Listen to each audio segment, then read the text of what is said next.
कहानी के शुरू में हमें एक लड़की दिखाई जाती है जो एक घर में बेबी सीटर की जॉब के लिए आई थी। बेबी सीटर यानी कि उसका काम उस घर में बच्चों को संभालने का था। वो लड़की जब उस घर में आती है तो उसे उधर कोई भी नजर नहीं आता। वहीं पर वो अपनी मॉम को भी कॉल करती है ये बताने के लिए कि वो आज रात यहीं पर रहने वाली है। तभी बातों के दौरान उसे अजीब सी आवाज आती है। जब वो लड़की आवाज का पीछा करती है तो वो आवाज उस घर के बेसमेंट से आ रही थी। जब वो जाकर देखती है तो उसे अपनी आंखों पर यकीन नहीं आता। उस बेसमेंट में एक औरत बैठी अपने ही बच्चे को खा रही थी। एकदम से वो उस लड़की को भी अजीब नजरों से देखती है। जब वो लड़की वहाँ से भागने की कोशिश करती है तो उस औरत का हस्बैंड बेसमेंट का दरवाजा बंद कर देता है, जिसके बाद उस औरत ने लड़की को भी मार दिया था। उस बेसमेंट के दरवाजे पर हम अजीब से बने निशान को देखते हैं, जिसका हमें आगे जाकर कहानी में पता चलेगा। अब आगे हमें कहानी कुछ सालों बाद प्रेजेंट मौजूदा दौर की दिखाई जाती है। हम बेन नामी 17 साल के एक लड़के को देखते हैं जो अपने छोटे भाई के साथ छुट्टियां गुजारने अपने डैड के पास जा रहा था। बेन अपने डैड के पास पहुंच गया था जो कि टाउन में रहा करते थे।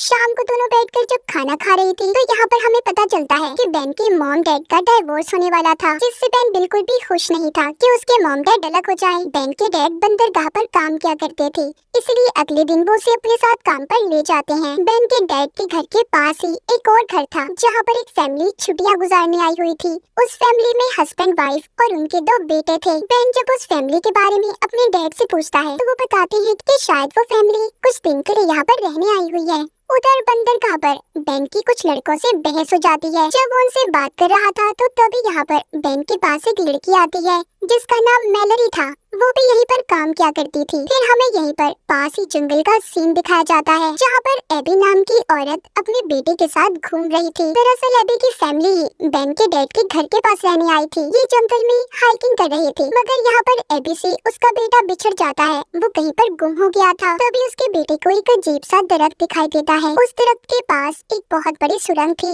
जिसमें से आवाजें आ रही थी। ऐसा लग रहा था कि जैसे उसकी मॉम उसे पुकार रही हो। एबी का बेटा बहुत ज्यादा घबरा जाता है। तभी उसी दरख्त पर वही निशान नजर आता है जो हमने बेसमेंट के दरवाजे पर भी देखा था। एबी का बेटा उस निशान की तस्वीर बना लेता है। उसे उस सुरंग से अजीब सा कुछ नजर आता है, ऐसा कि जैसे किसी का हाथ हो और उसे अपनी तरफ बुला रहा हो। तभी उधर एबी आ जाती है जो उसे अपने साथ ले गई थी। रास्ते में उसकी गाड़ी की टक्कर एक हिरन से हो जाती है जो मर गया था। अब एबी उसे अपने साथ घर ले आई थी। उसका हस्बैंड पूछता है कि तुम इसे क्यों लाई हो। वो बताती है कि हम उस हिरन का गोश्त खा सकते हैं, मैं उसे खुद काटूंगी ताकि हमारे बच्चों को भी पता चले कि गोश्त आखिर मार्केट में आता कैसे है। वो चाकू लेकर उस हिरन को जब काटने जाती है तो वो उससे नहीं काट पाती। उसने खुद और अपने बेटे को गंदा कर दिया था, इसीलिए वो उसे वहीं पर छोड़कर चली जाती है। रात को हम देखते हैं कि उसी हिरन में से कोई अजीब सी चीज बाहर आती है। बेन की भी अपने घर में आग खुल गई थी। उसे ऐसा महसूस हो रहा था कि जैसे उसके घर की छत पर कोई चल रहा हो। जब वो बाहर आकर देखता है तो उसे एबी के घर के बाहर एक सुराख नजर आता है।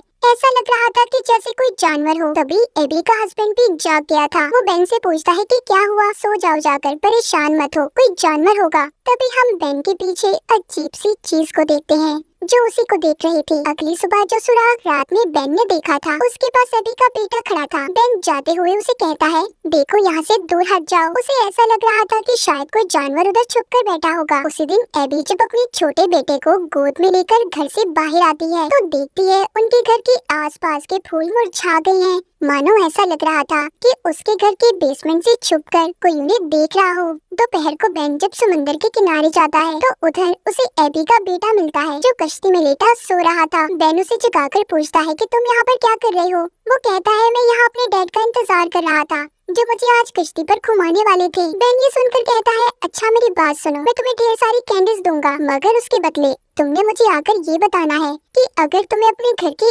आसपास कुछ गलत लगे तो मुझे आकर बताओगे। क्योंकि उस रात से बेन डरा हुआ था। इन्हीं दिनों बेन के डैड एक लड़की को भी पसंद करते थे जिससे वो बेन को मिलवाना चाहते थे, मगर बेन उस लड़की को मिलना नहीं चाहता था क्योंकि उसे ऐसा लगता था कि उसी की वजह से उसके मॉम डैड अलग हो रही हैं। इसीलिए वो अपने डैड को बिना बताए उसी दिन मैलरी के साथ उसके दोस्तों की पार्टी में चला जाता है जहाँ पर वो खूब शराब पीता है और मौज मस्ती करता है। मगर उधर भी पार्टी में मैलरी के दोस्त उसके साथ गलत करते हैं जिस पर उसे गुस्सा आ गया था। अब रात को एबी के घर पर मॉनिटर स्क्रीन पर दिखाया जाता है कि उसका छोटा बेटा झूले में सो रहा है। उस झूले के पास एक अजीब सी चीज थी जिसकी सिर्फ आंखें चमक रही थी। अचानक से एबी के बेटे का खिलौना नीचे गिर जाता है। इसी शोर से एबी भी जाग गई थी। जब वो अपने बेटे के कमरे में जाकर देखती है तो हैरान हो जाती है। झूले में उसका बच्चा नहीं था, वहाँ पर सिर्फ लकड़ियाँ पड़ी थी। तभी अचानक से दो हाथ नीचे से निकलकर एबी को अपनी तरफ खींच लेते हैं। रात को बेन जब अपने घर वापस जा रहा था तो जंगल की तरफ जाती एबी को देखता है जिसकी गोद में उसका बच्चा था। इससे पहले वो उसे रोक पाता, उधर उसकी डैड आ जाते हैं जो उस पर गुस्सा हो रहे थे क्योंकि आज रात उन्होंने उस लड़की के साथ बेन का डिनर रखा था जिसको वो पसंद करते थे। यहाँ पर बेन अपने डैड से कहता है, मैं उससे नहीं मिलना चाहता डैड, उस औरत की वजह से आप मेरी मॉम को छोड़ रहे हैं। ये बातें उस औरत ने भी सुन ली थी क्योंकि अभी भी वो बेन के डैड के साथ ही थी और अपने बारे में ऐसा सुनकर गुस्से में वहाँ से चली जाती है। अगली सुबह एबी को दिखाया जाता है जो कुछ अजीब सी हरकतें कर रही थी, मगर उसके हस्बैंड और बच्चों को उस पर जरा शक नहीं होता। उसके हस्बैंड को आज किसी काम के सिलसिले में घर से बाहर जाना था। एबी का बड़ा बेटा जब उसके कमरे में आता है तो अपनी मॉम को बिना कपड़ों के बहुत ही अजीब हालत में देखता है, जिसे देखकर वो डर गया था। बेन जब रात को अपने घर आता है तो उसके कमरे का दरवाजा खुला हुआ था। उधर ही एबी का बेटा भी था जो डर कर छुप गया था और सहमा हुआ था। वो बेन से कहता है, मुझे अपने घर नहीं जाना और उसे प्लीज अंदर आने मत देना। दरअसल वो एबी यानी कि अपनी मॉम के बारे में बात कर रहा था। इतने में एबी भी बेन के घर पर आ गई थी जो अपने बेटे को लेने आई थी। बेन उससे झूठ बोल देता है कि उसका बेटा यहाँ पर नहीं है। उसे ऐसा लग रहा था कि शायद एबी अपने बेटे को मारती होगी। अब एबी जबरदस्ती बेन के घर आने लगती है क्योंकि वो जानती थी कि उसका बेटा यहीं पर है। तभी उसका हस्बैंड भी उधर आ जाता है। एबी का बेटा जब अपने डैड की आवाज को सुनता है तो वो बाहर आ गया था और अपने डैड से कहता है, चले डैड अपने घर चले। बेन को अब इन पर शक होने लगा था। वो सोचता है कि इनकी फैमिली में कुछ तो गड़बड़ जरूर है, इसलिए वो उन पर नजर रखना शुरू कर देता है। मगर उसे कुछ भी अजीब नहीं लगता क्योंकि एबी अपने हस्बैंड के साथ कमरे में थी। तभी हम देखते हैं उसके जिस्म पर अजीब से निशान थे और उसकी हड्डियों में भी आवाज थी। ऐसा लग रहा था कि जैसे एबी पोजेस उसे किसी ने कंट्रोल कर लिया हो या फिर वो एबी थी ही नहीं। अगले दिन समंदर के किनारे बेन एबी के बेटे का इंतजार करता है ताकि वो उसे जान सके कि आखिर उनके घर में चल क्या रहा है। मगर उस दिन एबी का बेटा उधर नहीं आता, इसीलिए वो उसके बारे में पता करने बेन खुद उसके घर जाता है। जब वो उसके डैड से उसके बारे में पूछता है तो हैरानी और ताज्जुब की बात ये थी, उसके डैड को अपने बेटे के बारे में पता ही नहीं था। वो कहते हैं, तुम किसकी बात कर रहे हो? उन्हें देखकर ऐसा लग रहा था कि मानो उन्हें याद ही ना हो कि उनके बच्चे भी हैं। वो सब कुछ भूल चुके थे।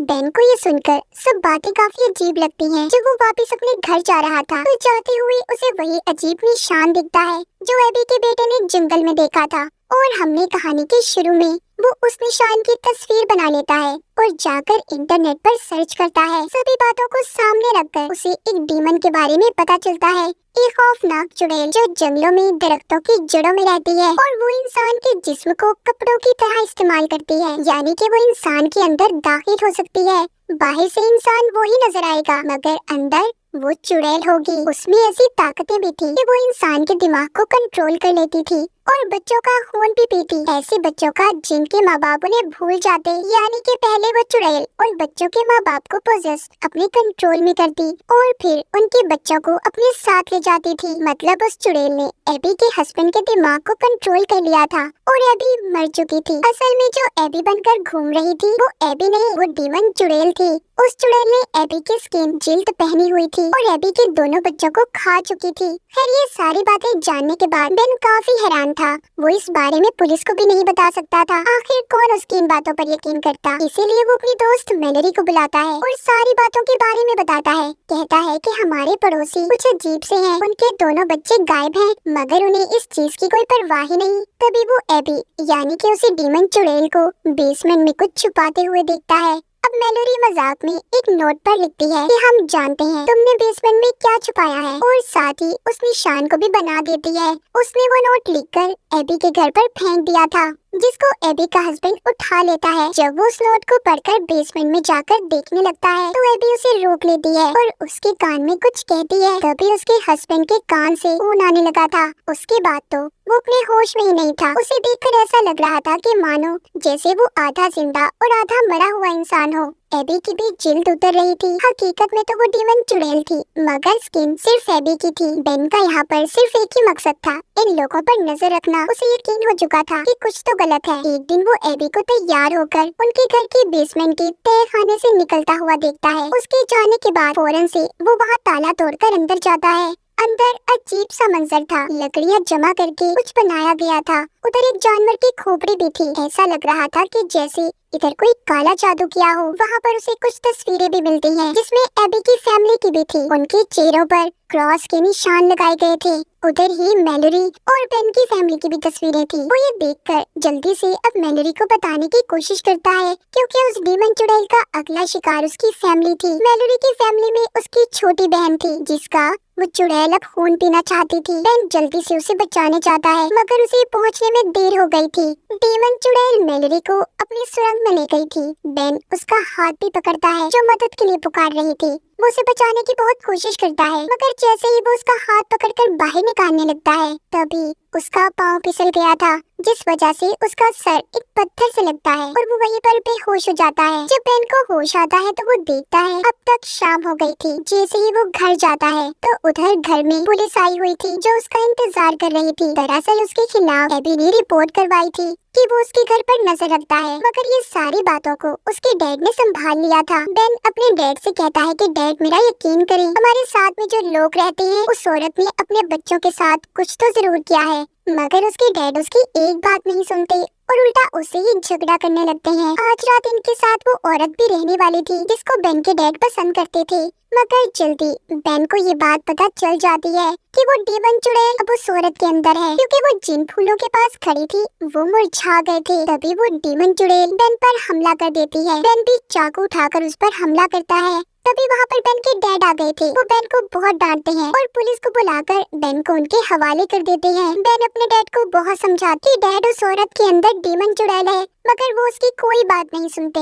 पुलिस भी बेन को पकड़कर ले जाती है। रास्ते में पुलिस वाला उसे पुलिस स्टेशन नहीं बल्कि समंदर के किनारे ले गया था। उस पुलिस ऑफिसर की टांग से खून निकल रहा था, यानी कि उस डीमन ने उसे भी अपने कंट्रोल में कर लिया था। वो बेन को पकड़कर समंदर के किनारे ले जाता है और पानी में डुबोकर उसे मारने वाला था, लेकिन तभी वहाँ पर एक डॉग आता है। इस डॉग को अक्सर बेन खाना खिलाया करता था। वो डॉग उसकी मदद करने आया था, मगर पुलिस वाला उसे भी मार देता है। अब वो बेन को भी मारने वाला था, तभी न जाने उसे क्या हो जाता है, उसने खुद ही को गोली मार ली थी। उधर बेन के डैड को अब अपने बेटे की फिक्र हो रही थी।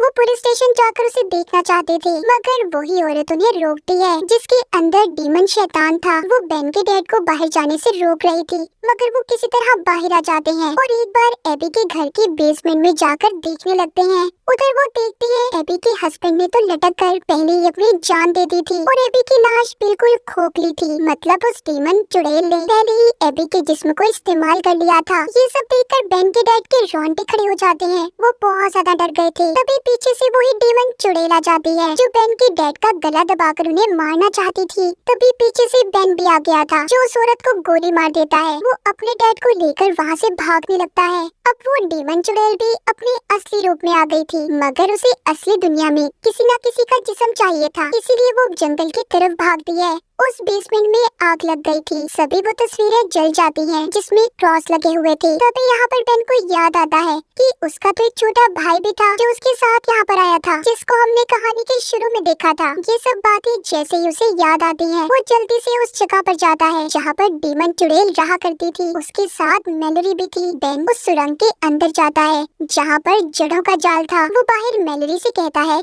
अगर मैं 10 मिनट के अंदर अंदर वापस न आया तो तुम इस सारी जगह को आग लगा देना। बेन अब उस सुरंग में जाता है जहाँ पर पहले उसे अपना भाई मिलता है और फिर मैलोरी की बहन। जब वो उन्हें बचा रहा था तो डीमन चुड़ैल उस पर हमला करती है। बेन उन्हें बचाकर किसी न किसी तरह बाहर ले आया था, जिसके बाद मैलोरी और बेन मिलकर उस जगह को आग लगा देते हैं। मैलोरी वापस जाते हुए उस जगह को देखती है। अब बेन भी वापस यहाँ से अपने घर जाने के लिए तैयार था। आखिरी बार वो मैलोरी से मिलता है, जो उसे एक फूल देती है। बेन जब अपने मॉम डैड के साथ गाड़ी में जा रहा था तो वो जब उस फूल को गौर से देखता है तो वो फूल असल नहीं बल्कि नकली था। इसका मतलब अब वो डीमन चुड़ैल मैलोरी के अंदर थी, क्योंकि उसके पास आते ही असल फूल तो मुरझा जाते थे।